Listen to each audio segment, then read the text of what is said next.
Teledentistry, what is it? Go to teledentistry.operadds.com to find out how you can completely change how we bring in new patients, giving them the ability to send photos and video before you ever talk to them. Go to teledentistry.operadds.com. Welcome to the Operatory Podcast, the podcast about burying the dinosaurs in dentistry, moving past outdated technology and procedures to find a better way. With me, as always, is the man, the myth, the Dave, providing the amazing patient perspective. How are you doing, sir? Good. How are you? I'm doing well, sir. Thank you. Yes, and as we like to call Dave over here, he's the blank slate coming in without knowledge of what we're going to be talking about, but yet always important because providing perspective from a patient in our chairs, always needed. I'm going to start selling T-shirts on our website that say blank slate. Just be a blank T-shirt. Yeah, that's Dave's T-shirt. His symbol, nothing. Well, sir, I've got a question for you today. Now, this is going to be attacking one of the biggest I think myths in dentistry. We've talked about it in this podcast before, but in a different way. But I wanted to kind of get your perspective on, let's say you're going to go see a dentist and you're going to have a procedure done, say having veneers, getting veneers done. And, veneers, sometimes they look like chiclets. Sometimes they look like beautiful teeth. And then there's a world in between. And so let's say you're a patient that has anxiety about the outcome of this procedure. I would have anxiety about the outcome of that procedure. I do not want chiclets in my mouth. No, you don't. Well, you passed that test. Yay. You are a good patient perspective, providing a good perspective. Well, so if you have the option, there's only 2 dentists left on planet Earth. Okay. But you need some veneers. Are you one of these 2 dentists? No. Okay. No. I've been wiped off.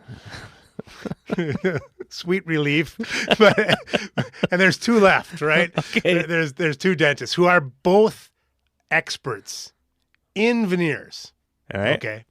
One of them has studied everything about veneers. They know every single thing about ceramics, everything about adhesives.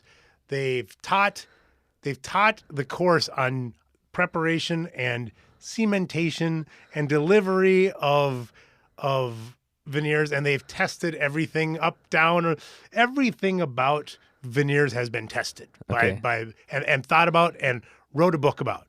Okay.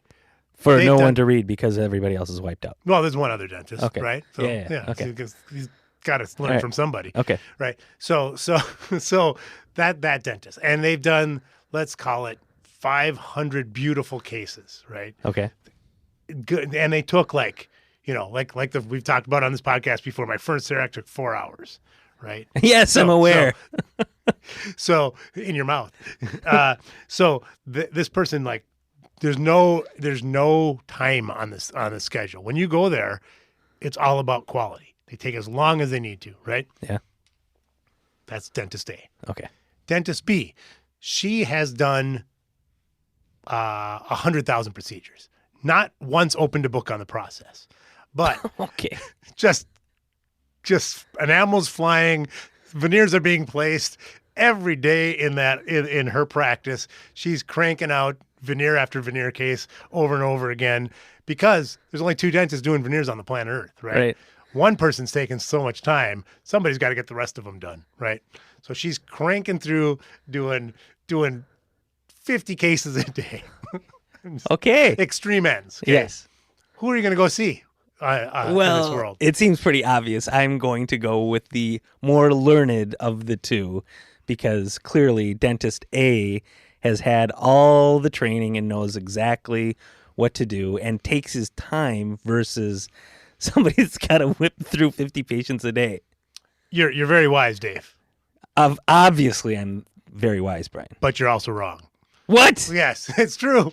It's true, sir. You are a liar. Well, let me, obviously this is a hypothetical situation. Yeah. But let me tell you a little bit about a case that I read about in the book Atomic Habits by James Clear. It's a great book, but here's a little excerpt from it where he talks about in the first day of class, in the University of Florida, Jerry Alsman is, I think, how the person's name is. He divided his photography class into two different groups. Okay, in the first group, let's call it A, is the quality group, and they were graded by one thing only: how many photos they took. Okay, and if you only took one photo that was as good as you could make it, you got an A. Then, obviously, if you took a few photos, if you submitted a couple, you would get a B and C and so on. So all you had to do was to take one high-quality photo, right? Okay. The other half of the class, B, was on the quantity. Okay, so it was, let me see my notes here. So if you took 100 photos, you'd get an A. If you took 90, you'd get a B. And if you took 80 photos, you'd get a C. It had nothing to do with quality, just the number of photos you took. So the more you took, the better the grade. The other one, it didn't say is all in quality. So just take one photo that's as good as you could get. 100% of the best photos came out of the quantity group, excuse me. There wasn't one quality photo that actually ranked, from the perspective of the professor who teaches photography, that was actually was better than that was rated as one of the best photos in the class. It was all from the quantity group. Interesting. Okay. So I'm not necessarily making a direct link to say you should see the quantity dentist versus the quality dentist, but I believe this is a pervasive problem, not just in dentistry, but specifically in dentistry. I think dentists study and study and study a procedure rather than just doing it. And doing it is where the real knowledge comes from. Does that make sense? Yeah, that does make sense. Yeah, actually. because I think that you can go to 14 different courses on veneers, but if you actually did 14 veneer cases, you'd learn a lot more. And I think it's that obviously people want to get over the barrier of not having done it. And they feel like learning about it will help them get over that barrier. But in actuality, it's just doing and doing and doing that gets you the knowledge to become better at something. So if I was CEREC patient number 1 and willing and comfortable in the seat, then does that mean you'll be patient number 1 for me to do a veneer on you? Sure. Because you will never go from 0 to 1 in this case. So I'll happily be patient number 1 for you. Good point. But that does also, expose the weakness in this argument. Well, not the weakness, but from the patient's perspective, yes, the right question to ask is, as some of us have been asked, how many of these have you done? Yeah. Right? Yeah. Not how long have you studied this? Well, and I assume that nobody goes in and does their first veneer without having cracked a book.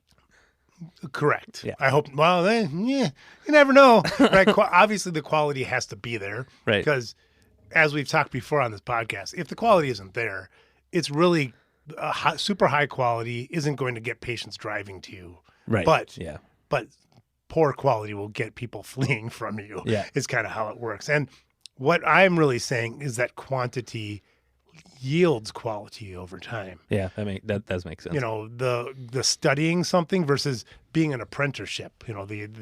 We as humans learn by doing. Yep. And all the theoretical studying is without applying is never going to actually make it happen. Yeah. You have to practice. Yeah. Hands-on course would be a good way to go. That's how you get that first experience. That's why I know that like implant classes where they have a hands-on component. So if you can go to a class where they let you put in 5 implants versus giving you the best theory about implants, I would go to the class where you can place the implants. Yeah. And we're going to be doing a new series coming up, which I'm really excited about because I've done about, you're CEREC number 1, CAD/CAM number 1, but last time I did the math on how many CERECs I did in a day and how long I've had CEREC. Yeah, it's over 40,000 CERECs that I've done. And so we're going to go through and have the top 5 things that I've learned after doing 40,000 CAD/CAM restorations. Okay. So we're actually going to have a 6-part series. I'm excited to see this one. Because it is all stuff that you wouldn't learn from reading in a book, right? Oh, wow. Okay. It's all from doing it over and over and over again. You wouldn't learn it just by doing that 4.5-hour one that we did in your head. You're going to annoy the hell out of our audience that's listening going, so I got to wait 6 weeks to hear the conclusion of this story. No. No, we're going to, I'm fleshing it out right now, but there's going to be, the first one will go over the 5. Yeah. And then we will go into each one in detail. Because Gotcha. each one of them, Yeah.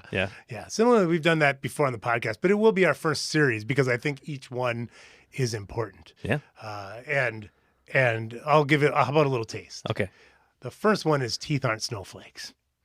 Like what's falling outside, or in Minneapolis right now, it's snowing. Shocking. Right? So the first one is about systemizing your operative care, because too many people look at that tooth and go, oh my gosh, what am I going to do for that tooth today? Yeah. When you know and I know that a tooth is a tooth. And we should know what we're doing before we walk in and do it. And if you've done it 40,000 times, I'll have some good tips on how to make that tooth not unique. how to just go in and execute the plan. We've talked about it before on the podcast on how to do a 40-minute crown. You don't do a crown in 40 minutes if you're figuring out what you're doing along the way, right? Yep. You just go in with the plan and you execute it. So, and there'll be 4 more. So look forward to talking about that in a future podcast. But don't be like Dave. Learn another T-shirt idea. Yes, learn by doing. Don't go to the theoretical professor dentist, but practice. Practice truly does get closer to perfection. Practice makes progress, right? Excellent. Thanks, Dave. Thanks, Bryan. I also want to remind you to rate and review us wherever you're listening to this podcast. And if you have suggestions or comments, please visit theoperatory.com and drop us a line. Again, I'm Dr. Bryan Laskin, host of The Operatory. Thanks for listening. I look forward to speaking with you next week.